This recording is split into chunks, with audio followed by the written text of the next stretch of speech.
Bonsoir à tous. Paracha de cette semaine, paracha passionnante, riche, avec de nombreux sujets. Et c'est sûr, le sujet le plus important, si on peut dire, c'est la fin de la paracha, dans lequel on voit la fameuse question, le fameux débat que Moshe demande à Dieu. Pourquoi ton peuple juif il souffre? Avant d'arriver à cette question et à ce débat, on va d'abord parler en quelques mots. Quel est le sujet de la paracha? Bien sûr, la belle époque est terminée. Maintenant, on est arrivé en Égypte. Une fois que nous sommes arrivés en Égypte, alors les souffrances commencent. Les souffrances commencent. Faire kidouche. Les souffrances commencent du peuple juif, malheureusement. Et des grandes souffrances. On n'a pas encore commencé, bien sûr, les DP, ça c'est la semaine prochaine. Jusqu'à ce que finalement, le peuple juif commence à souffrir. Et à la fin, ils n'en peuvent plus. Ils crient à Dieu en disant pourquoi on souffre tellement. Puisqu'ils souffrent énormément, c'est la raison pour laquelle Dieu il décide d'envoyer un messager, qui s'appelle Moshe,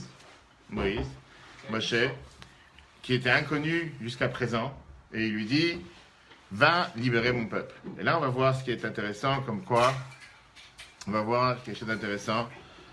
Il y a quelqu'un qui tape, non? On voit, oui. Qu'à 5 reprises, pendant 5 arguments, Moshe vient, durant 5 arguments, Moshe vient et 5 arguments, Moshe vient et il est en train de refuser la demande de Dieu. En 2 mots, il ne voudrait pas partir. Voilà. Il voudrait pas. Mais c'est lui. Il voudrait pas partir. Il veut pas aller. Oui, c'est ça. Il veut pas.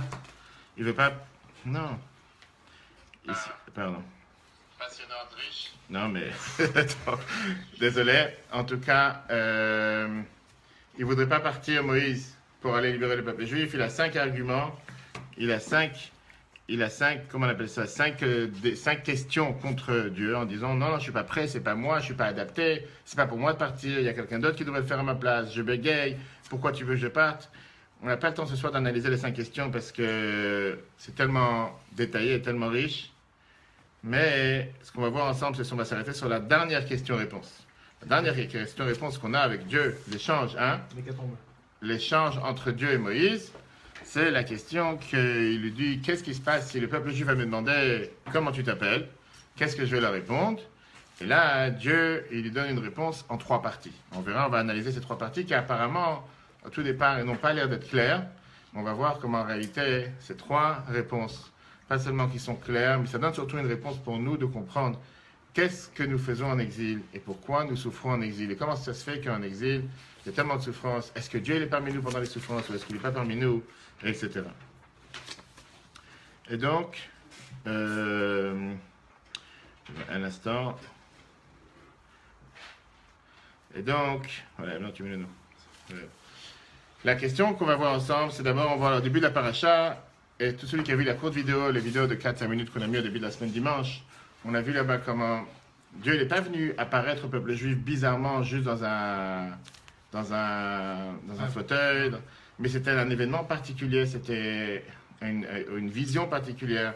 Moshe, il a entraîné vers le mont Horeb et tout d'un coup, il voit ce fameux buisson ardent qui ne se consume pas. Et il y a une raison pourquoi c'est dans ce buisson ardent qui ne se consume pas.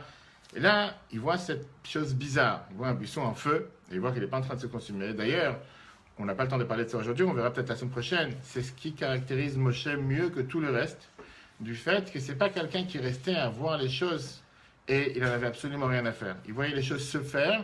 Ben, moi, il y a un buisson qui est en train de brûler, ça ne brûle pas. Non, ça l'interpelle, il s'arrête et il agit. D'ailleurs, c'est les 3 histoires que la Torah nous raconte par rapport à Moïse, du fait que quand il a vu se faire, à la place de le laisser souffrir, j'aurais dit, au lieu de le laisser souffrir, il vient et lui dit, comment se fait-il qu'il le laisse souffrir? Pourquoi il le laisse souffrir? Pourquoi il tape son frère? Et après, quand il voit les 2 juifs, l'un taper à l'autre, etc. Et là, on a la 3e histoire avec le buisson ardent. D'accord? Ça, ce sont les histoires plus ou moins de la paracha. Et à la fin, Dieu lui dit, t'inquiète pas, tu leur répondras, la fameuse réponse que Dieu lui dit, je serai qui je serai, etc., etc. On va développer le sujet. La question, d'abord en commençant avec le premier paragraphe, tout le monde a la feuille. Premier paragraphe, Dieu demande à Moshe d'annoncer la libération aux enfants d'Israël. Dieu répond en 3 paroles à la question de Moshe. Que dire s'il me demande quel est ton nom? Rashi explique qu'une allusion est faite ici à la façon de prononcer le nom de Dieu. On sait qu'en général, Rashi vient et il explique toujours le sens simple du verset. Et là, on va voir comment Rashi rentre dans un sujet qui est tellement hors sujet, qui n'a absolument rien à voir avec la question-réponse. Mais ce qui interpelle le plus, je disais en montant à Moïse, comme quoi dans ce discours que la Bible a prononcé en 1983 avec beaucoup de larmes et beaucoup de peine, parce que ça parle sur la question principale des souffrances du peuple juif en exil. Qu'est-ce que j'en ai à faire? Comment tu t'appelles?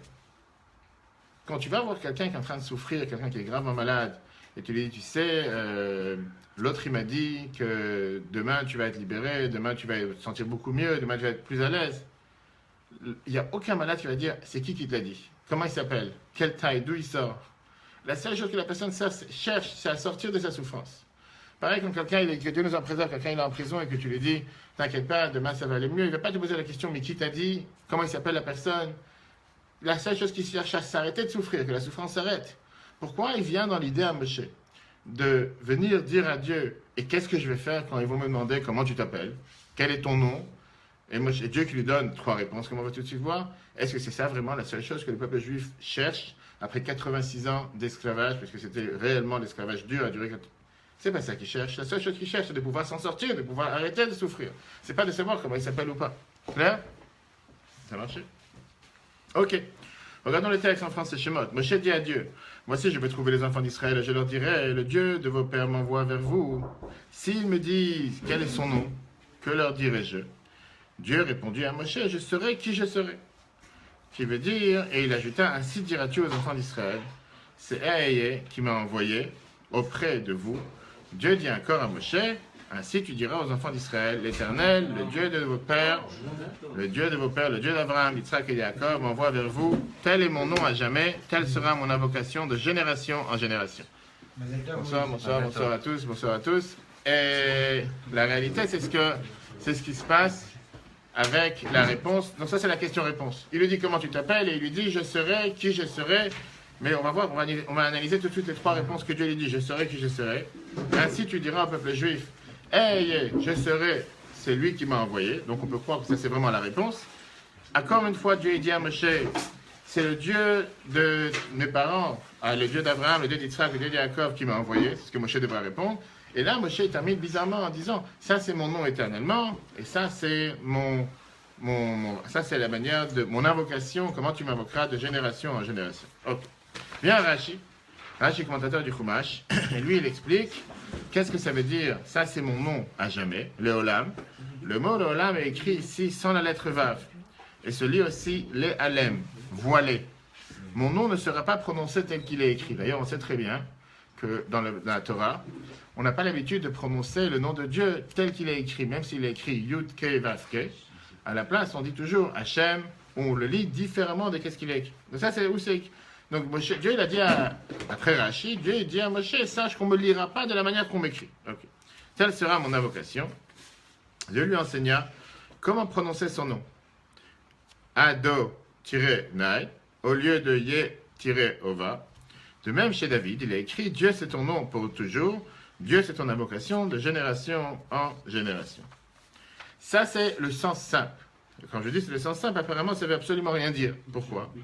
C'est déjà compliqué, mais c'est surtout le sens simple. Ça veut dire, si on reprend la question-réponse, on est devant le buisson ardent. Moshe voit ce buisson qui est en train de se consumer, qui brûle, mais qui n'est pas en train de se consumer, justement.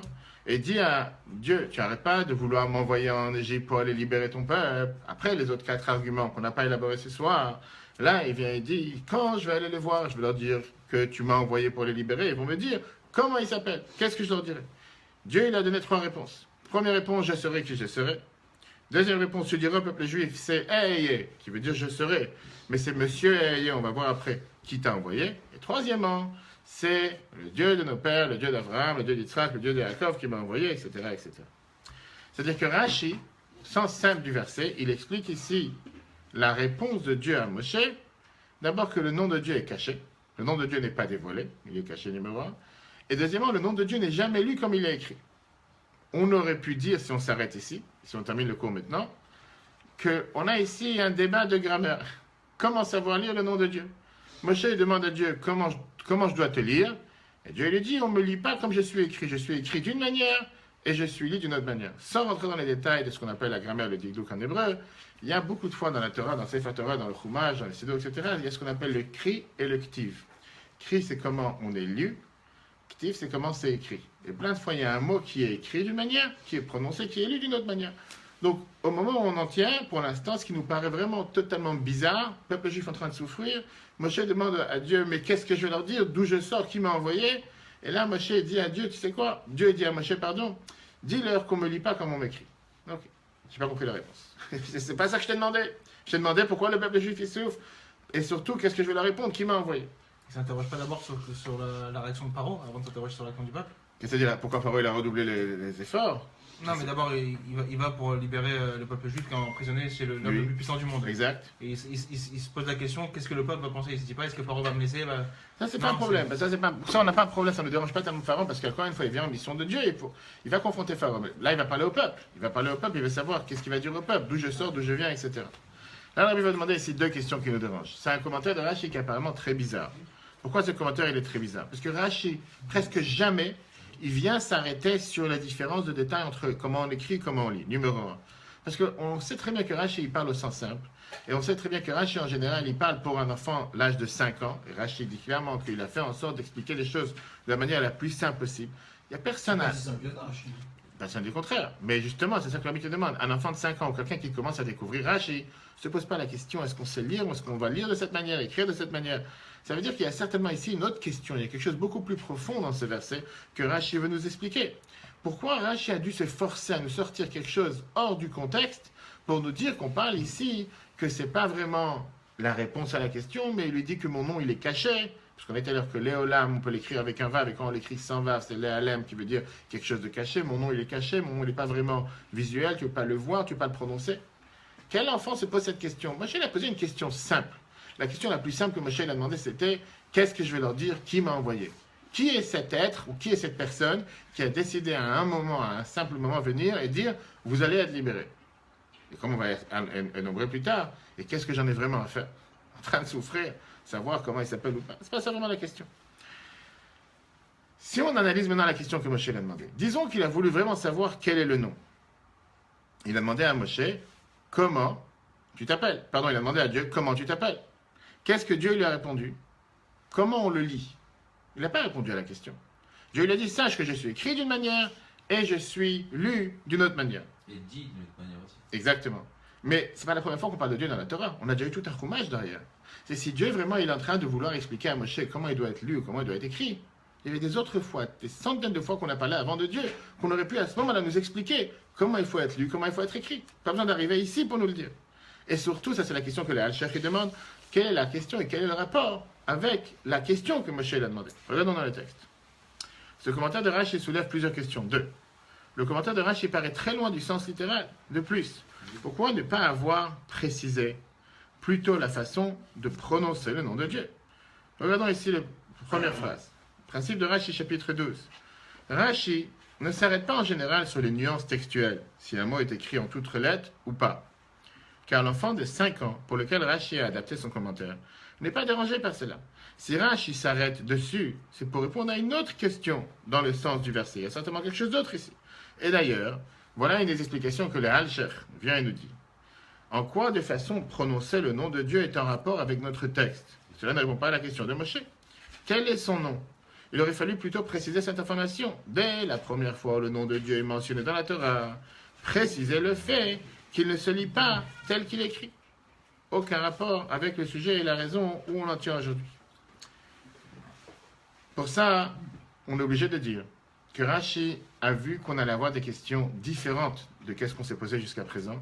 Et c'est la raison pour laquelle il a dû nous donner une telle explication.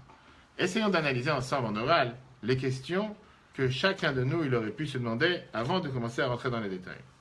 Quelles questions nous aurions pu se demander? Et c'est pour ça que ça a amené Rashi à nous donner une telle explication qui est au final la leçon avec laquelle on va vivre. Pourquoi nous sommes en exil et surtout où est Dieu pendant que nous souffrons en exil? Première question qui nous dérange, Dieu répond à Moshe 3 fois. Reprenons le texte numéro 1 qu'on a lu tout à l'heure ensemble, Shemot 3:13. Je vais relire le texte du début jusqu'à la fin et vous allez pouvoir voir directement les questions.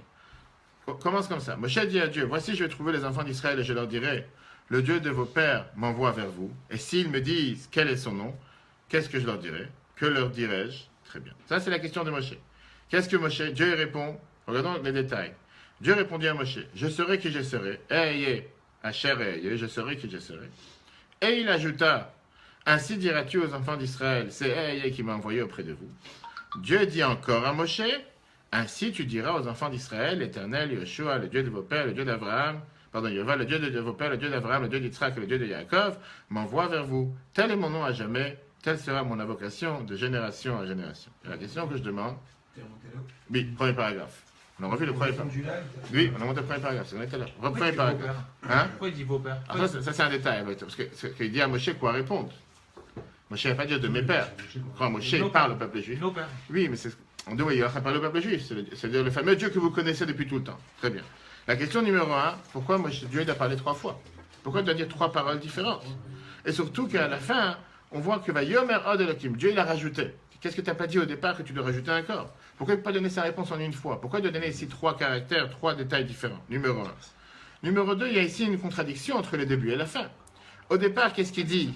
Je serai qui je serai. Ça veut dire qu'il dit j'ai pas de nom. Et qu'est-ce qu'il dit dans le 3e paragraphe? Il dit tu diras ainsi aux enfants d'Israël, l'Éternel, Yud Kevavke, le nom de Dieu, le Dieu de vos pères, le Dieu d'Abraham, etc. m'envoie vers vous. Donc il y a bien ici un nom. Donc il y a quelqu'un ou il n'y a pas quelqu'un? Au départ, il dit je serai qui je serai comme s'il n'y a personne derrière. Il n'y a pas de nom. C'est-à-dire qu'il peut y avoir plusieurs. Une seconde. La façon dont on prononce, c'est la façon. Encore une fois. Ça, c'est ce que tu sais aujourd'hui. Mais quand tu commences à analyser les réponses. Au départ, Dieu dit à Moshe je serai qui je serai. Ça veut dire il y a un nom ou il n'y a pas de nom? C'est très vague. Il n'y a pas de nom. Il n'y a pas de nom. Très bien. Non, il n'y a pas de nom précis. Alors, très bien. Alors, pour ça, je te dis, quand je te demande une question, comment tu t'appelles? Je ne sais pas de me raconter maintenant les histoires de ta grand-mère, de ton grand-père, d'Algérie ou de Vassavoir. Après, il faut dire, il y a mon nom d'usage, il y a mon nom. Mais il n'a pas expliqué tout ça. D'abord, il lui dit, encore une fois, si on analyse les 3 réponses, je serai qui je serai. Et il rajoute, ainsi tu diras, c'est Eye qui m'a envoyé. Donc là, je peux déjà croire que Eye, c'est le nom. Et après, il dit, tu leur diras, l'Éternel m'a envoyé, etc. Donc, parle depuis le départ. Dis le 3e, on va dire, qui est le plus clair depuis le départ. Numéro 1. Numéro 2. Pour ne pas se considérer comme fou. Qui? Moshe. Pourquoi tu veux qu'il se considère comme un fou? Je sais pas, moi, demain, il y a un buisson qui s'est même parlé. Je me dis, mais j'ai un C'est vrai que c'est le seul à avoir parlé avec Dieu en étant réveillé, machin. C'est important, mais attends, une seconde. Puis, justement, ce qu'il a interpellé, c'est pas un buisson qui est en feu, parce que ça, on en voit tous les jours. Il faut aller dans certains quartiers, je peux donner les adresses. C'est pas un problème. Le problème, c'est qu'il voit un buisson qui est en feu qui ne se consume pas. Il y a quelque chose qui ne va pas ici. C'est pas la nature. Pourquoi il se considère pas comme un fou? Pourquoi tu veux qu'il se considère comme un fou? Pourquoi tu veux que lui se considère comme un fou? Et attends une seconde. Finis l'histoire. Ne coupe pas. Moi, je vois ça demain. D'accord. Tu vois ça demain. Tu vois ça. Sur les murs, D'accord. Tu vois ça demain et tu t'approches du buisson. Et le buisson te dit Jérémie, rapproche-toi, enlève tes chaussures, tu es sur un endroit sain. Et écoute ce que je vais te dire. Je vais te donner une mission. Alors tu peux très bien dire que tu as disjoncté, que tu as oublié de prendre tes joints ce matin. Tu peux. J'ai oublié de prendre tes joints le matin. Non, justement, je les ai.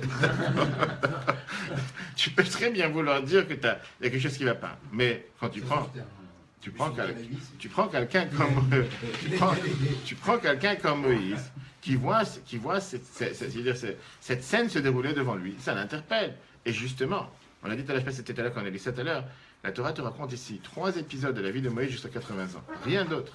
Et ces 3 épisodes, c'est pour te dire que Moïse était l'homme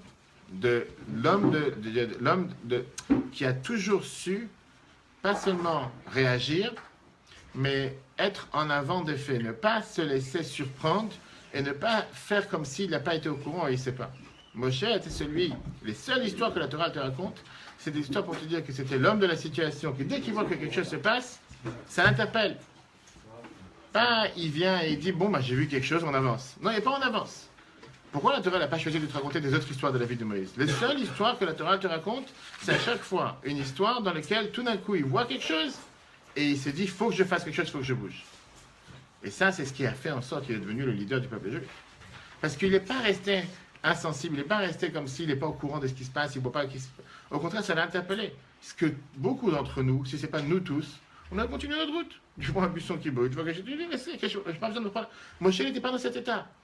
Les seules histoires que la Torah te raconte sur 80 ans, la Torah ne te raconte pas l'histoire avec le charbon qui s'est brûlé, ça c'est le Midrash.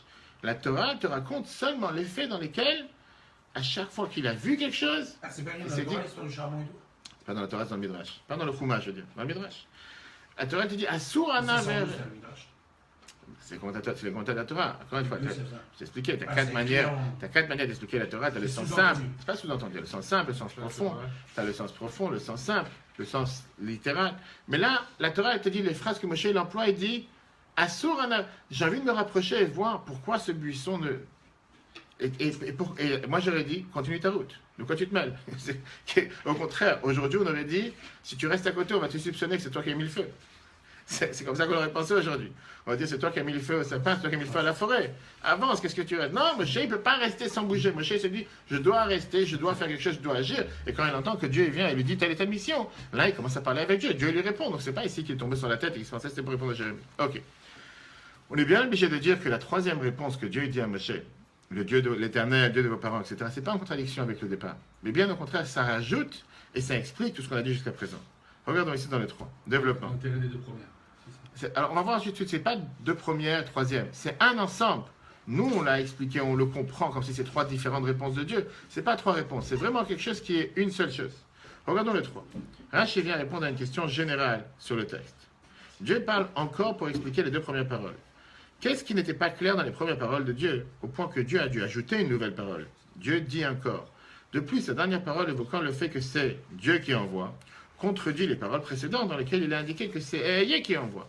Il est donc évident que cette troisième parole est là pour expliquer davantage les paroles précédentes, et pas pour ajouter quelque chose de nouveau. Et donc, on va ici analyser d'abord la première parole. Quand Moshe vient et il dit à Dieu, comment tu t'appelles Mashmo, qu'est-ce que je vais leur dire? Dieu, il dit, je serai qui je serai. Je serai qui je serai. Viens Rachi.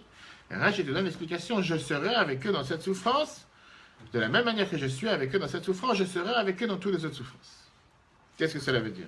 Ramban, Nachmanite, sage d'Espagne, il vient et t'explique que Ehyeh, ce n'est pas un nom. Ehyeh, ce n'est pas comme on a expliqué tout à l'heure d'après la deuxième phrase de Dieu qu'on aurait pu penser que c'est le nom de Dieu. Ce n'est pas un nom. C'est juste le texte. Il est en train d'expliquer à Moshe de dire au peuple juif. Non, Ehyeh, c'est Aleph, Hey, Yud, Hey. Yud, Kevavke, c'est le Yud de départ. On l'a vu juste dans la paracha de cette semaine, seulement ici, nulle part ailleurs. Seulement dans la paracha de cette semaine que Dieu répond à Moshe, je serai qui je serai. Dans le texte, dans le Chumash, on l'a vu tout à l'heure. Mais c'est pas en général, non. Et donc, il leur dit la chose suivante. Dieu est en train de dire à Moshe, oublie maintenant la question. C'est pas la question qui dérange, comment je m'appelle. C'est pas que dis-leur, je suis là.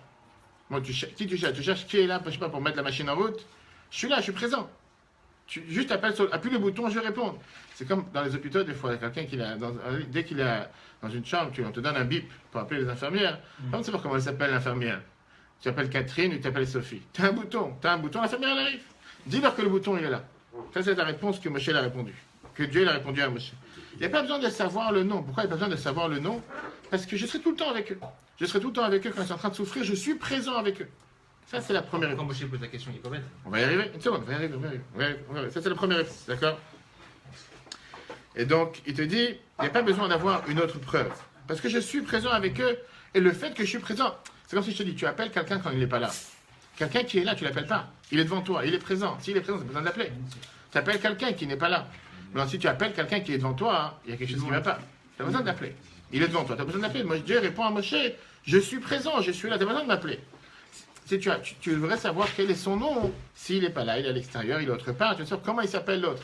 Il n'est pas là-bas, il est ici. Il est ici, tu n'as pas besoin d'appeler. Ça, c'est la première réponse. D'accord. Ça, c'est une avis. Il y a des autres commentateurs du Chumash qui ne sont pas forcément d'accord avec ça. Comme le Rashba, qui vient, qui dit qu'il est de la famille de Rashi, qui vient et qui te dit que non, ici, c'est vraiment le nom de Dieu. Et ça, c'était la réponse à la question de Moshe. Moshe, il a demandé, comment tu t'appelles?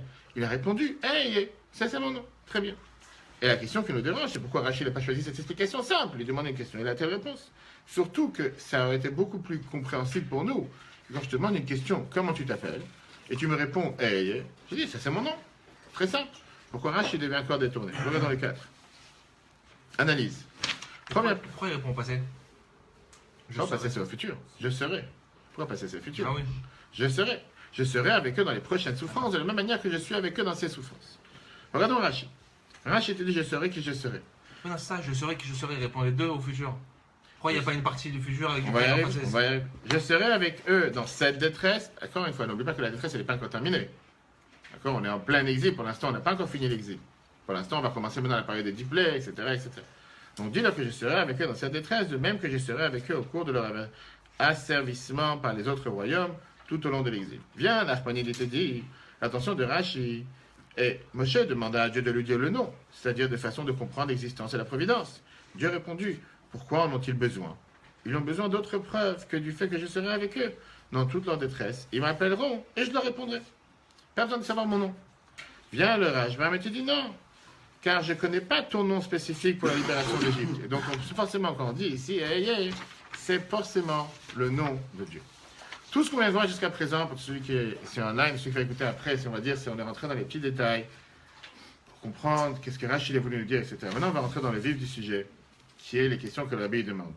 Et ce qui nous dérange ici, c'est le fait que ça a l'air tellement bizarre que tout d'un coup tu te réveilles et tu demandes comment il s'appelle Moshe.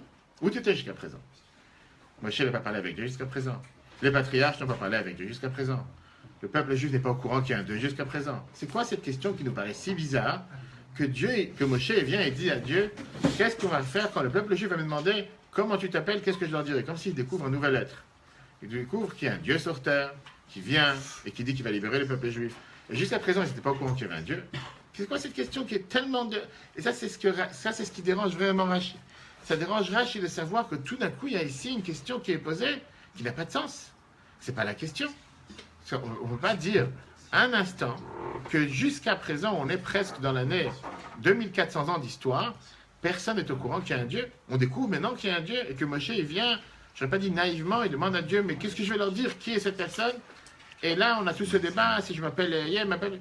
Mais tu penses vraiment que le peuple juif n'était pas au courant qu'il y avait un Dieu jusqu'à présent? Ça fait 90 ans qu'ils sont en esclavage. Oublie le problème de l'esclavage. Jusqu'à présent, il y avait Yosef, il y avait Yosef, il y avait les enfants de Yosef, il y avait les patriarches, Abraham, Yitzhak et Yaakov, il y avait tous ceux comment ils sont arrivés en Égypte. Tu penses que de génération en génération, personne n'a parlé de Dieu, même s'ils sont en esclavage. Personne n'a vraiment parlé de Dieu. Et qu'est-ce que ça veut dire que Dieu a écouté leur souffrance? Il y a bien un Dieu sur terre, tout le monde est au courant qu'il y a un Dieu sur terre. Ils savaient très bien qu'il y avait un Dieu sur terre. Depuis le départ de tous les temps, même en rentrant en Égypte, ils savaient très bien qu'il y avait un Dieu. J'allais dire plus que ça. Et ça, c'est pour tout celui qui a la mémoire courte. Qui savait qu'il y avait un Dieu? Tout le peuple juif est au courant qu'il y avait un Dieu. Pas seulement Je parle des... tout le peuple juif qui était présent. La semaine dernière, Shabbat, c'est ce qu'on a lu à la paracha. Celui qui a lu la paracha et qui a compris le texte en français. Yosef, il dit à Dieu de manière la plus claire, il dit au peuple juif, je veux dire, que sachez que Dieu, c'est les phrases, sachez que Dieu va vous faire sortir d'Égypte, il va venir. Ils ont oublié. C'est-à-dire, mais oublie Moshe maintenant.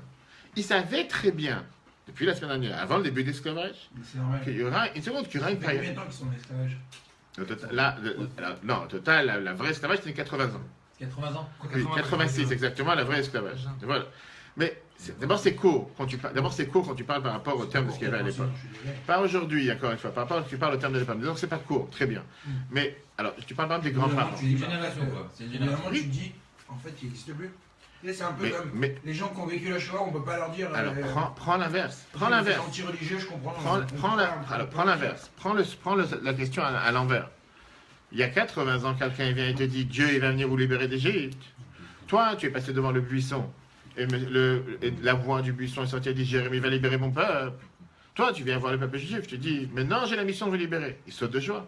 Finalement, ce qu'on a entendu de notre grand-père, ou ce qu'on a entendu de nos ancêtres, il y a 80 ans que va arriver le moment qu'on est. Le moment est arrivé. Maintenant on est joyeux, maintenant on est content, maintenant on est fier. Finalement, le moment est venu. Parce qu'il savait depuis tout le temps qu'ils allaient sortir un jour. C'est pas comme si justement, si c'est quelque chose qu'ils n'ont jamais entendu, qu'ils n'ont jamais été au courant, qu'ils ne savent pas de quoi on parle. Alors tu peux dire, ils ont une question. Il y avait l'espoir là-dedans. Ben justement, mais maintenant que la personne elle vient finalement, elle leur dit que c'est maintenant le moment, ils doivent sauter de joie, il n'y a pas quelque chose de nouveau. Or, quand tu commences à analyser la question de Moshe, on dirait qu'on est ici à découvrir quelque chose qu'on n'a jamais su. Non, mais ils sont habitués à ce. Qui est habitué? Ils sont habitués. Encore une fois, mais Je est-ce... change pas de mes habitudes, je serais bien là. Très bien. Est-ce que quelqu'un jusqu'à présent est venu et leur a promis une libération? Ou jusqu'à présent, personne n'est venu, à aucun moment, leur dit qu'ils allaient être libérés, à part leur grand-père, Yosef, qui leur a clairement dit Dieu va venir un jour, va vous sortir. Retranspose ça Non. aujourd'hui. Oui. Tout le monde dit il va y avoir Mashiach qui va nous libérer. Oublie ma chère. Non, Non, mais ah bon, tu as parlé de la Shoah tout à l'heure. Avant la Shoah, quelqu'un vient voir le peuple juif et il leur dit il va y avoir des moments très difficiles en Europe, ça va durer 5 ans. Mais à la fin de 5 ans, il y aura telle et telle armée. La notion de Une seconde. Depuis le départ, on savait, depuis Abraham, on savait très bien combien de temps ça allait durer. Exactement, 400, c'est depuis Abraham, depuis la naissance d'Israël, etc. Et à la fin, il y aura telle armée qui va venir et qui va vous libérer. Celui qui peut partir, tant mieux. Ben, malheureusement, certains ne peuvent pas partir, ne peuvent pas quitter, peu importe. Arrive la fin des 5 ans, arrive telle armée, vient et dit, je suis venu vous libérer. Je ne pense pas un instant que ces gens qui se rappellent de cette promesse, ne sont pas dans cette joie, disent finalement, maintenant on voit la réalité de ce qu'on nous a promis. Jusqu'à présent, c'est pas comme tu me dis, chaque année on leur a dit la même chose. Personne leur a jamais rien dit. Personne n'est venu leur voir pour leur dire qu'il va les libérer. C'est la première fois que quelqu'un est venu leur dire qu'il allait les libérer. Personne d'autre. D'accord? Et donc, la question qui est demandée, c'est quoi? Comment on peut faire, qu'est-ce qu'on doit faire concrètement pour pouvoir faire en sorte que pas seulement que ce soit une question, pas seulement que ce soit, comment faire en sorte de répondre à la question que Moshe il a demandé. Il y a ici quelqu'un qui s'est mis sur la page et qui dit des bêtises. Si ça ne lui plaît pas, Monsieur Majdi Asnaoui, vous êtes prié de quitter le cours si ça vous dérange. J'arrive pas à le dégager. Et donc, continuons la suite. Moïse et Israël ne connaissaient-ils pas le nom de Dieu? La réponse, à ce moment avance. Les Juifs connaissaient certainement le nom de Dieu. Regardons le 5. La preuve en est du fait que Moshe lui-même évoque en préambule le fait qu'il annoncera aux Juifs que le Dieu de vos pères m'envoie vers vous. Et si c'est comme ça, viens Rachi demande, viens Rachi nous dit, quel est le problème qu'on a ici? Quelle question il est en train de demander? Il est en train de demander quelle question? Il est en train de demander à Dieu comment ça se fait que le peuple juif va découvrir maintenant qu'il y a un Dieu. Il n'est pas en train de découvrir qu'il y a un Dieu, il connaît déjà le nom de Dieu. La question qui dérange encore plus, c'est que Moshe demande à Dieu, quand le peuple juif va me demander comment tu t'appelles, qu'est-ce que je vais leur répondre? Moshe ne connaît pas lui le nom, il peut très bien leur répondre. Il n'a pas besoin d'avoir la réponse de Dieu pour savoir qu'est-ce qu'il doit répondre. Il peut très bien avoir la réponse que lui, il a déjà, et il n'a pas besoin de demander à Dieu, dis-moi, qu'est-ce que je dois leur donner? Dieu lui-même peut lui donner la réponse. Selon le sens littéral, Moïse et Israël connaissaient le nom de Dieu. Alors pourquoi lui demander la question? Ça, c'est ce qui nous dérange.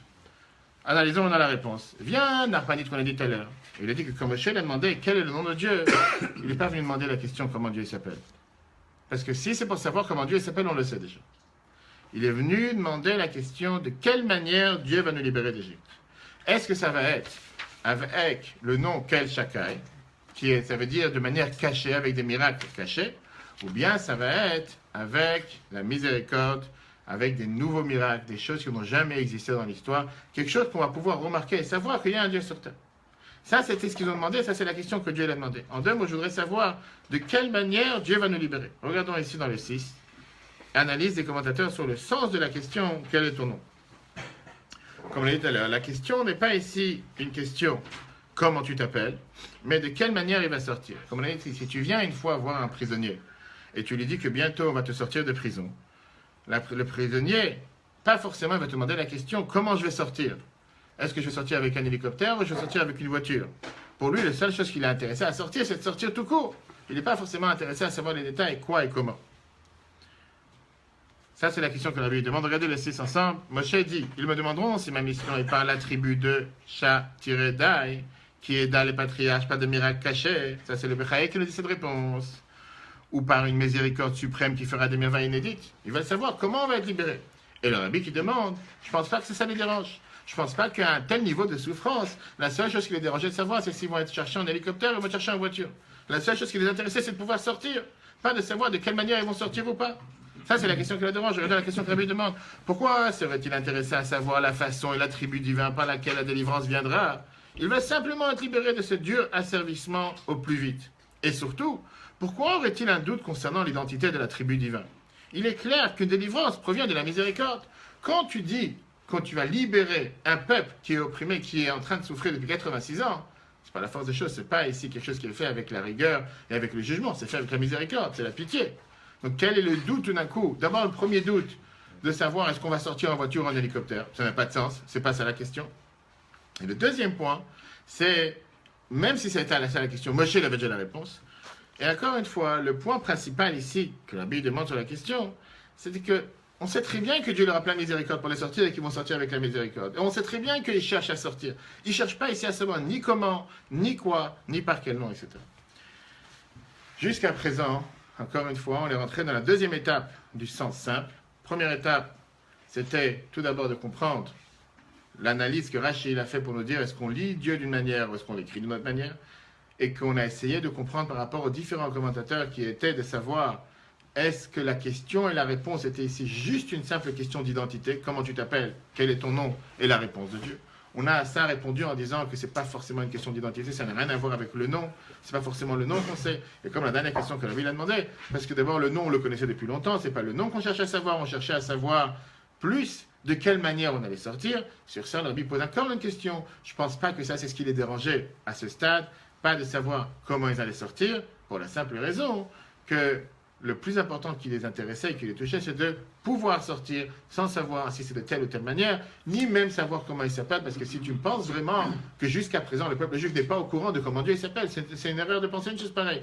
Jusqu'à présent, on a vu des centaines de fois, la semaine dernière, on a vu dans la paracha comment il s'est dit que Dieu va vous libérer. Donc, ce qu'on a pour l'instant, et après on va voir cette bombe qui est tellement riche de nous faire comprendre quelle est réellement la question et qu'est-ce qui dérange Moshe ici. On sait d'abord comment il s'appelle. À part le fait qu'on sait comment il s'appelle, on savait déjà qu'on allait sortir un jour. On l'a dit, Yosef l'a dit la semaine dernière. Le nom de Dieu, on le connaît depuis longtemps. On appelle Dieu tous les jours. Même s'il n'y avait pas la Torah, il n'y avait pas encore la Tefila jusqu'à présent. Mais dire qu'on ne se parlait pas à Dieu, qu'on n'avait pas affaire avec Dieu, on avait affaire avec Dieu tout le temps. Les seuls qui parlent à Dieu, les seuls qui étaient en relation avec Dieu, c'est qui lui parlaient directement. Et alors pourquoi ça directement Yosef, encore une fois, pourquoi on oublie les faits? La semaine dernière, on te dit que Yosef, il a envoyé Yehuda. Que Yehuda, il a été envoyé en Égypte à Goshen pour construire là-bas une yeshiva, pour construire là-bas une maison d'études. Qu'est-ce qu'il faisait là-bas dans cette école? Qu'est-ce qu'ils étaient en train d'apprendre? Il parlait à qui? Il priait à quoi? On sait que les patriarches, ils ont tous fait toute la Torah avant qu'on a fait. Plus que ça. On dit qu'il y a une partie du peuple juif, que la tribu de Lévi, qui n'a pas été soumise à l'esclavage. Il parlait bien avec un Dieu. On ne peut pas dire qu'il n'y a pas de Dieu, qu'on n'est pas au courant qu'il y a un Dieu, on ne sait pas comment il s'appelle. Sans arrêt, on savait très bien avec qui on a Il a affaire. été voir aussi la tribu de Lévi. Moi, je fais partie de la tribu de Lévi. Oui, mais est-ce qu'il a été les voir? Est-ce que ça n'explique pas quand il a dit le père. Non. Il a été voir tout le monde, même les Bien Lévis. sûr, il n'est pas encore parti, voilà, on parle de l'échange qu'il a avec Dieu. C'est ça qu'il demande. Au stade où on en tient, comme je disais tout à l'heure avec Moïse, le parachat de Moïse, on parle de Moïse, celui qui écoute ce discours, comme on l'aurait vu le prononce, il ne peut pas ne pas pleurer. En 1983, c'était ce Shabbat. En 1983, Rabbi a posé cette question et c'est la réponse qu'on va tout de suite apprendre.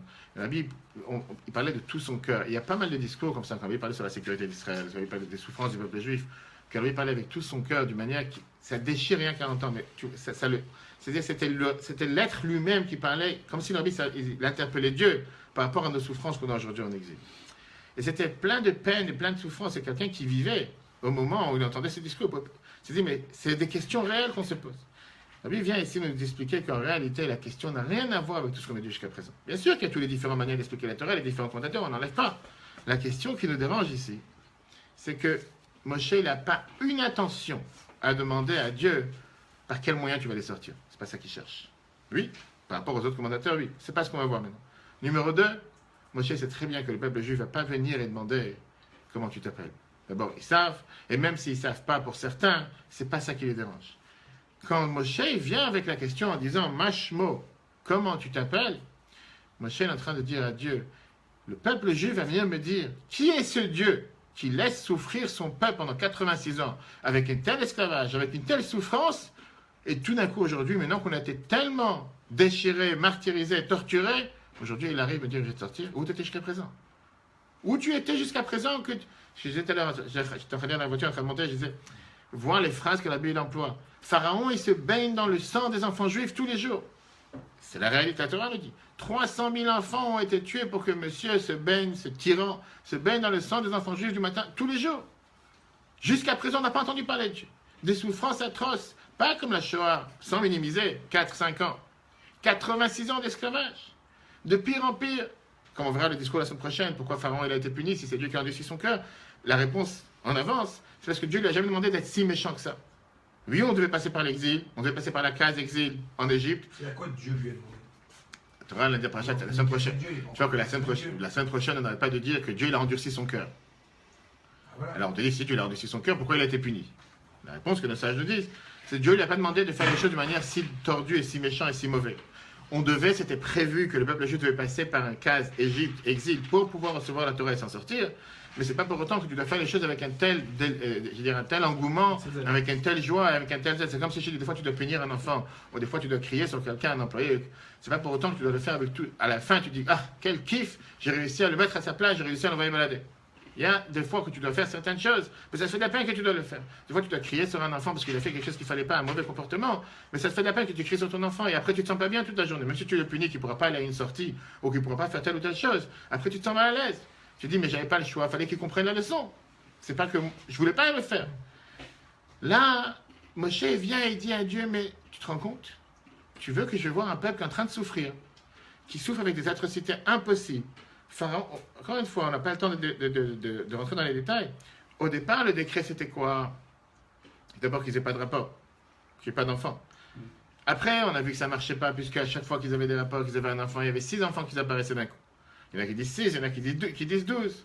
Et malgré qu'ils avaient interdit à Pharaon, malgré que Pharaon avait interdit au peuple juif d'avoir des enfants, Dieu il faisait en sorte que les femmes venaient les voir dans les champs et que finalement il y avait des enfants qui sortaient, c'était des miracles pour que le peuple juif continue à grandir. D'ailleurs, c'était ce qu'on a lu justement hier, le jour de la manif, ou le jour de la fameuse phrase que tout le monde a fait allusion.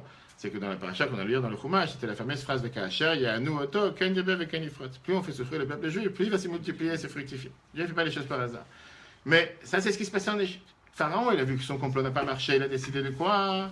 De tuer les garçons. Après qu'il a dû tuer les garçons, de noyer tous les nouveau-nés, de faire en sorte que les nouveau-nés... Et après, il y a eu, quand on n'a pas fait les quantités de briques qu'il fallait faire tous les jours, de commencer à remplir les troupeaux des bébés vivants à la place des briques. Quand on lit tout ce qui s'est passé dans cette époque, tellement de souffrance, arrive tout d'un coup un Moïse, qui voit ce buisson ardent qui ne se consume pas. Dieu vient et lui dit, va dire à mon peuple, j'ai entendu leur souffrance, je vais les libérer. Là, Moïse qui vient et qui crie envers Dieu en disant, Lama reotala amazé, pourquoi tu as laissé ton peuple souffrir? Et c'est ça la question qu'il faut demander, Mashmo, comment tu t'appelles? Comment tu as pu les abandonner, si on peut dire?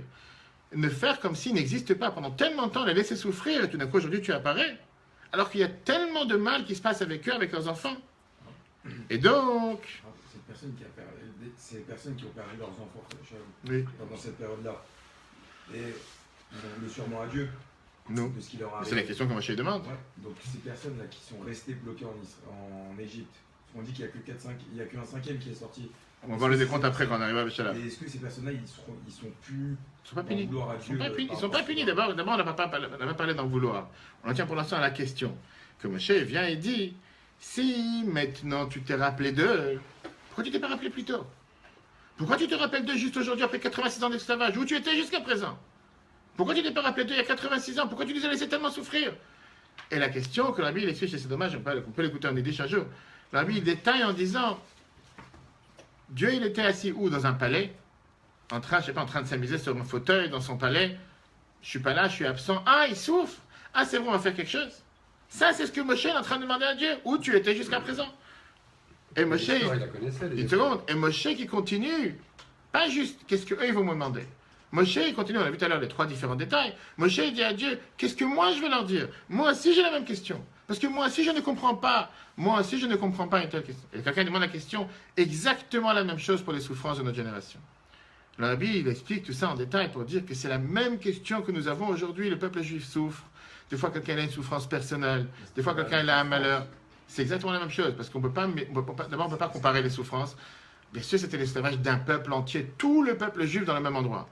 Mais la Bible te compare ça avec les souffrances que le peuple juif souffre aujourd'hui en exil, que ce soit malheureusement l'Holocauste, que ce soit n'importe quelle souffrance avec des attentats en Israël, ou que ce soit avec n'importe quelle personne aujourd'hui qui souffre, qui a cette même question. Où est Dieu pendant que je suis en train de souffrir? Pourquoi Dieu n'est pas là? Pourquoi Dieu a disparu? Pourquoi Dieu n'est pas présent? On va y arriver. C'est bon? Ça, c'est l'échange qu'il y a entre les deux. 7. Regardons le texte. Quel est ton nom? N'est pas une question, mais plutôt un étonnement. Ça, c'est ce que la Bible dit. C'est ce que Moshe dit à Dieu. Les Juifs souffrirent dans l'exil égyptien, non seulement d'un dur assévissement qui a duré très longtemps, mais aussi de voir leurs enfants jetés au Nil, et même égorgés afin que Pharaon se baigne dans leur sang.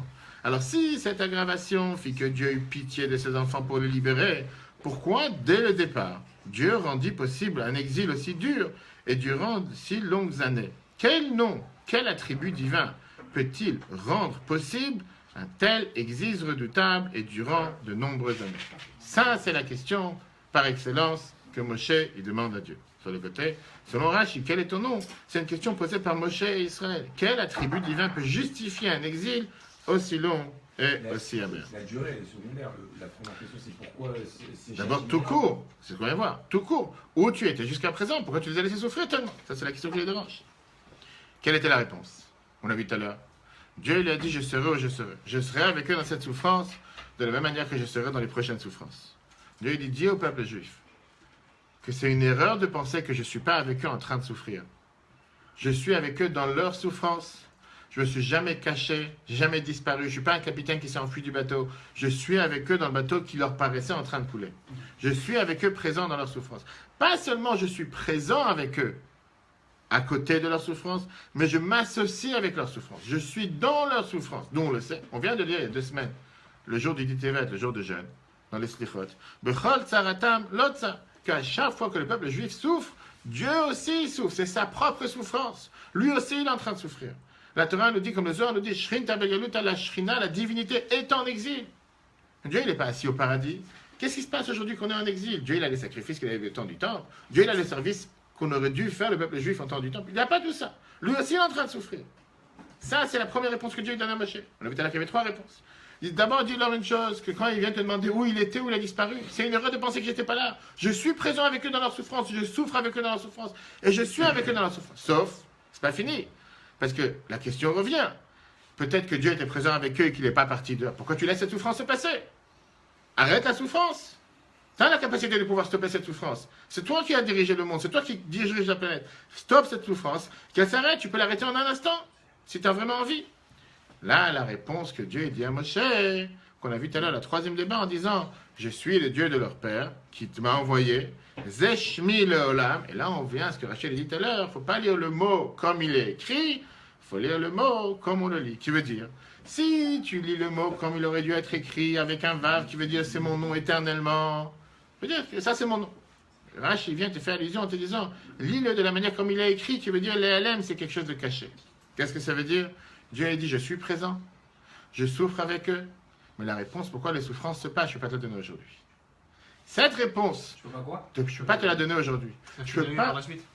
100%, la fameuse lettre que le Rabbi a écrite au président d'Israël, Ben Zvi, en 1956, que quand Mashiach va venir, à l'époque, le Rabbi a écrit que quand Mashiach va venir, on méritera de comprendre chaque souffrance que le peuple juif il a souffert en exil. Aujourd'hui, on n'a pas les moyens ni la capacité. Oui, ça au président. Le président lui a posé une question. Oui, c'était pas une question. Le Rabbi a dit comme ça que c'était un long débat. Et le Rabbi lui a écrit que le Rabbi lui dit, je te nomme pas avec le titre président, et tu m'excuseras pour ça, en lui expliquant que depuis que je suis allé au Cheder en tant que jeune enfant, le Rabbi avait écrit ça quand il avait déjà plus de 50 ans, quand j'étais de l'âge de 4-5 ans, j'avais toujours rêvé et pensé comment le monde aura l'air quand Mashiach sera là. Et ce sera un monde où il n'y aura plus de souffrance, et ce sera surtout un monde dans lequel va s'appliquer ce qui est écrit dans le verset, que Otra Hashem Kanaf, je remercierai Dieu pour les souffrances que j'ai eues en exil. Ça, c'est quelque chose qu'on n'a pas aujourd'hui. On prie tous pour que ce moment arrive très rapidement. Donc là est la réponse en 3 composants de ce que Dieu dit à Moshe. D'abord, c'est pas ici que je m'enfuis. Je suis présent avec eux, je souffre avec eux, je suis là dans leur souffrance, et je suis là. Après, on va voir qu'est-ce que je gagne de ça, de savoir qu'il est avec moi. On va tout voir, c'est pas juste parce que c'est énorme de savoir que Dieu il est présent avec moi dans la souffrance. Deuxièmement, alors pourquoi il continue à souffrir? Ça, c'est quelque chose que je ne peux pas te dire. Mais sache qu'avec mon attribut de miséricorde, je suis présent avec eux, je souffre avec eux. Maintenant, le fait pourquoi la souffrance ne s'arrête pas en ce moment, ça, je dois la dévoiler un jour. Aujourd'hui, je ne peux pas te la dévoiler. Nous, on a la réponse à ça. Nous, non. Encore une fois, nous sommes, et c'est ça qu'on doit comprendre. On n'a pas les réponses à comment Dieu fonctionne sur Terre. On n'a pas la manière de pouvoir comprendre, à minima, dans notre tête, pourquoi telle et telle chose se passe. On n'a pas de... Et d'ailleurs, c'est ce qu'on va tout de suite voir dans le prochain paragraphe, c'est de là la raison pourquoi on a un devoir de prier, de demander à Dieu tous les jours que les souffrances du peuple juif s'arrêtent. On n'a pas un kiff, on n'est pas joyeux, on n'est pas heureux de dire « Ah, puisque Dieu il souffre avec nous, alors ça continue. » Non, on demande que ça s'arrête, et il faut que ça s'arrête. Mais pendant qu'on souffre, Dieu ne nous a pas abandonnés. Dieu, il est présent avec nous, et il est là avec nous dans notre souffrance. Et justement, le fait de savoir qu'il est là avec nous, ça nous donne la force et le courage de prier encore plus fort, et de faire en sorte que les choses s'arrêtent. D'accord? Il faut, nous, on ne comprend pas la manière comment le monde se passe. Le fameux exemple que le Rabbi avait donné toujours par rapport à cette idée, tu vas dans un hôpital, tu n'as jamais vu comment se passe un bloc opératoire. En règle générale, les gens ne rentrent pas dans un bloc opératoire. Tu vas dans un bloc opératoire et tu vois des gens avec des blouses blanches, avec des couteaux, avec des grands ciseaux, et avec des caméras. Alors aujourd'hui, c'est déjà beaucoup plus luxueux que c'était il y a 20, 30, 40 ans. Mais imaginez-nous comment c'était une opération il y a 20, 30, 40 ans, ou bien comment ça se passe aujourd'hui dans les endroits du tiers-monde. C'est pas du tout avec les choses sophistiquées comme on a aujourd'hui. Tu sors dans les couloirs et tu cries, il y a des terroristes, il y a des assassins. Ils sont à 20 ou à 30 sur un patient qui n'est même pas, il peut même pas réagir, il peut même pas bouger, il peut même pas répondre, en train de couper le ventre, en train d'ouvrir, il y a du sang de partout. C'est incroyable. Comment est-ce possible qu'il y ait des gens? Et la Bible prenait toujours cet exemple pour dire que quand quelqu'un va l'arrêter, il va lui dire, écoute-moi monsieur, cette personne qui est sur le brancard ou qui est sur le lit devait mourir en rentrant. Par ça qu'il y a cette intervention médicale, il a encore 20 ans, 30 ans, 10 ans, 5 ans de vie. Il lui a enlevé un cancer, il lui a enlevé une maladie, il lui a enlevé une tumeur. Je dis, mais c'est de la folie, c'est des anges de la vie, c'est des sauveteurs, c'est des gens qui sont venus, qui l'ont sauvé. C'est exactement la même chose. Alors, encore une fois, nous, à minima, nous ne comprenons pas les chemins de Dieu sur terre. On n'a pas cette capacité de pouvoir comprendre ces chemins. Encore une fois, on revient dans l'Haftara qu'on a lu il y a 2 semaines, dans les jours de jeûne. Mes pensées ne sont pas vos pensées, mes manières d'agir ne sont pas vos manières d'agir. On n'a pas la possibilité de comprendre. Mais on doit être sûr qu'on n'est pas tout seul. Quand tu as quelqu'un qui rentre dans le bloc opératoire, quand un mari, là, sa femme va accoucher, il sait très bien qu'il n'est pas là. Je ne suis pas là, moi je suis au travail, je réponds à tel. Il est avec elle, je suis présent. Il est présent dans l'esprit, pris pour elle, il est attaché à elle. Même s'il est à distance, mais il est avec elle. Quand quelqu'un, il a un membre de la famille qui va se faire opérer ou qu'il y a quelqu'un qui est en train de passer une souffrance, le fait d'être présent, ça même, ça rassure, ça consolide, ça fait en sorte que je ne me sens pas tout seul, il y a quelqu'un qui est avec moi. Ah, qu'est-ce que tu vas gagner qu'il soit avec moi? Qu'est-ce que je vais gagner de savoir qu'il est avec moi si la souffrance doit pas... Encore une fois, l'opération, il doit passer l'opération. Pourquoi? Comment? C'est pas nous qui décidons, c'est Dieu qui décide. Mais au final, le fait de savoir que Dieu est présent avec nous, automatiquement, c'est totalement différent. Et c'est surtout la possibilité de pouvoir se dire, on va lui demander, on va agir, on va lui demander que les souffrances s'arrêtent.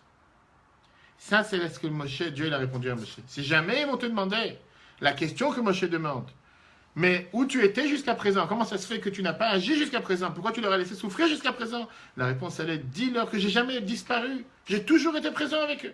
Peut-être qu'ils m'ont pas vu. Vous savez, la fameuse histoire qu'il racontait avec quelqu'un qui souffrait et qu'une fois, il a interpellé Dieu en disant, tout le temps que tout va bien, j'ai toujours senti que tu étais présent. Depuis que j'ai commencé à souffrir, tu as disparu, tu m'as laissé tranquille. Et la réponse qu'il a dit, vous connaissez l'histoire ou pas? Avec ceux qui partent sur le bord de la plage, avec les pas sur le sable. C'est une histoire que quand tu marches à deux, quand on est à deux à marcher, tu vois quatre pieds par terre, 2 paires de pieds. Quand il y a une personne qui marche, tu vois une paire de pieds. Et là, la question qu'il dit, pourquoi à chaque fois que tout va bien, je me suis dit, je voyais toujours 2 paires de pieds à côté. Là, tout d'un coup, dès que tout va mal, je vois qu'une paire de pieds. J'ai toujours su que dès que je vais souffrir, tu vas m'abandonner. Et Dieu qui lui répond, c'est une erreur, mon fils. Parce que le moment que tu as commencé à souffrir, je t'ai pris dans les bras. Puisque je t'ai pris dans les bras, parce qu'avec une seule paire de pieds, il n'y a pas de paire de pieds. En 2 mots, et c'est ça la différence entre comment nous on analyse les choses et comment Dieu il analyse les choses. Et c'est ça la réponse que regardons dans le texte. 7, on a vu le 7. 8, la réponse de Dieu à cette question existentielle, je serai avec eux. Dieu n'ignore pas les souffrances de l'exil amer. Au contraire, je serai avec eux dans cette détresse, dans toutes leurs souffrances. C'est lui qui souffre. C'est ce que Ishaïa nous dit dans 63, chapitre 63, verset 9. Leur détresse devient, si l'on peut dire, celle de Dieu. Alors la question qu'elle demandait, si Dieu est avec Israël dans leur détresse, pourquoi ne l'arrête pas-t-il? La réponse, c'est pourquoi Dieu ajouta et dit encore, on a vu à la 3 réponses, que même si la tribu par laquelle il envoie Moshe et Jéhovah qui veut dire la miséricorde qui est avec les Juifs en exil, cette miséricorde arrive de façon voilée. On n'a pas la possibilité de savoir comment Dieu agit et pourquoi il agit de telle ou telle manière. Alors concrètement, on a demandé d'ailleurs la question, mais qu'est-ce que je gagne de savoir que Dieu est présent avec moi dans la souffrance? À quoi sert cette miséricorde si ce n'est pas visible? La réponse c'est pourquoi le texte continue. Telle sera mon invocation, afin que l'on sache comment prononcer son nom. Même si le nom Jéhovah s'exprima de façon voilée par le nom Adot Irena, il est toujours évoqué. La miséricorde est active même de façon camouflée. Cela était ainsi même au temps du roi David, alors que nous n'étions pas en exil. Le nom Yeh-Ova sera visible et lisible par tous uniquement lorsque Mashiach viendra. Et dans le côté, tant que Mashiach n'est pas là, le nom miséricordieux se dévoile au travers du voile du nom dans lequel nous prononçons. Qui veut dire, l'enseignement qu'on apprend de tout ça, c'est qu'un juif il doit savoir que Dieu est toujours présent avec nous. Et donc c'est sûr que Dieu il fait tout pour nous, il est présent pour chacun de nous. Pas seulement que Dieu il est présent pour nous et qu'il fait tout pour nous, mais la seule chose que Dieu nous demande, c'est d'agir. Pas seulement d'agir, de prier, de demander que les souffrances s'arrêtent. Et par ça, on mérite que les souffrances vont s'arrêter. Et d'ailleurs, la preuve est que c'est pour ça que le peuple juif a interpellé Dieu. Dieu, il a écouté leurs souffrances. Et on peut dire que peut-être s'ils auraient interpellé Dieu 40 ans plus tôt, peut-être ça serait terminé 40 ans plus tôt, ça ne va pas le savoir aujourd'hui. Mais au moment où ils ont fait appel à Dieu, Dieu leur a répondu. La Bible a terminé ce discours en disant que c'est pas seulement c'est pas seulement que c'est une lumière, c'est l'espoir pour le peuple juif quand on est en exil, mais c'est surtout savoir que ça n'existe pas que Dieu nous a abandonnés pendant qu'on est en exil. Dieu est présent avec nous en exil. Et je pense que nous, on peut rajouter, pour nous, chacun dans la vie de tous les jours, nous ne comprenons pas les chemins de Dieu. On n'a pas la possibilité, je disais tout à l'heure à Moïse, justement à mon temps, qu'il y a tellement de gens aujourd'hui qui sont devenus les grands, pas seulement commentaires des souffrances des autres, mais que dès qu'il y a un malheur qui se passe chez qui que ce soit, tout d'un coup, ils ont toutes les réponses. Ça veut dire que c'était certainement un saint, c'était certainement telle chose. Comment nous, en tant que matériel terrestre, pouvons comprendre la souffrance d'un autre? Une seconde, un tzaddik peut expliquer la raison du pourquoi, comme les fameuses histoires avec le Baal Shem Tov, les fameuses histoires avec le Rabbi, pourrait expliquer quel est le sens, mais nous, on n'est pas capable de pouvoir expliquer. La seule chose qu'on doit demander à Dieu tous les jours, c'est que les souffrances du peuple juif s'arrêtent. Pas seulement qu'ils s'arrêtent, qu'on veut voir avec nos yeux. Qu'est-ce qu'on dit tous les matins dans la prière? Qu'on puisse voir avec nos yeux comment on va revenir en Israël, à Tzion, c'est-à-dire avec nos yeux. On n'arrête pas de demander à Dieu qu'on veut voir le bien à nos yeux. On ne veut pas voir les bonnes choses comme elles sont dans la manière, dans la théorie, dans les mondes d'en haut, mais à notre vision, que nous puissions voir que c'est du bien. On a la fameuse habitude qu'on dit les jours de Rosh Hashanah, Ketiva, Khatima Tova, on dit que ce soit une année bonne et douce, parce que des fois elle peut être bonne sans forcément être douce. Des fois les choses peuvent être des bons décrets, mais ce n'est pas forcément des décrets que nous on peut comprendre. Par exemple, cette semaine, qu'est-ce qu'on apprend? D'abord, quand un juif il souffre, on doit tout faire pour demander et crier à Dieu que les souffrances s'arrêtent. Deuxièmement, on ne comprend pas la souffrance. On ne peut pas expliquer la souffrance de qui que ce soit, de quoi que ce soit. Pardon, quand quelqu'un il souffre, on a un devoir d'implorer, de demander à Dieu que les souffrances s'arrêtent, mais ne pas penser à un instant que pendant la souffrance, Dieu n'est pas présent. Dieu aussi souffre. La fameuse phrase que le Rabbi explique sans arrêt, c'est que quand il y a une douleur du peuple juif, le nom de Dieu il est sali. C'est la plus grande profanation du nom de Dieu quand le nom de Dieu quand le peuple juif est en train de souffrir. Le fait que les nations du monde, on dit ça dans la prière tous les jours, là, pourquoi les non-juifs, pourquoi les nations du monde vont dire où est ton Dieu? Quand le peuple juif est frappé, c'est le peuple juif entier qui est sali, c'est Dieu qui est sali, c'est la profanation du nom de Dieu. Ça même, ça devrait s'arrêter.